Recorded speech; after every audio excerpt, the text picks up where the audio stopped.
সারা বিশ্বের লক্ষ লক্ষ মানুষের জীবন থেকে অন্ধকার মুছে দিয়েছেন যিনি, আজ তার জন্মদিন। মাত্র ৩ বছর বয়সে বাবার জুতো তৈরির কারখানায় একটি তীক্ষ্ণ সূচের আঘাতে তার এক চোখ নষ্ট হয়ে যায়। ভয়াবহ সংক্রমণে ৫ বছর বয়সের মধ্যেই তিনি তার ২ চোখেরই দৃষ্টি হারান। কিন্তু হঠাৎ ব্রেইল পদ্ধতির কথা কিভাবে ভাবলেন তিনি?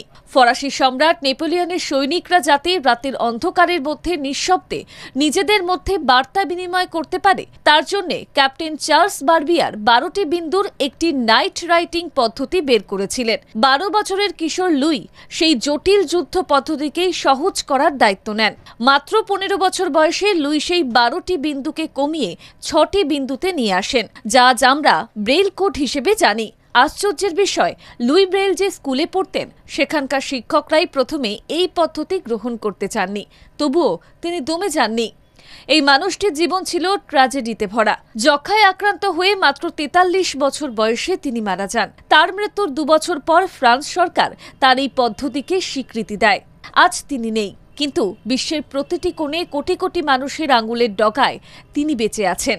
লুই ব্রেইল প্রমাণ করেছেন প্রতিবন্ধকতা শরীরে থাকে, মনে নয়। শুভ বিশ্ব ব্রেইল দিবস।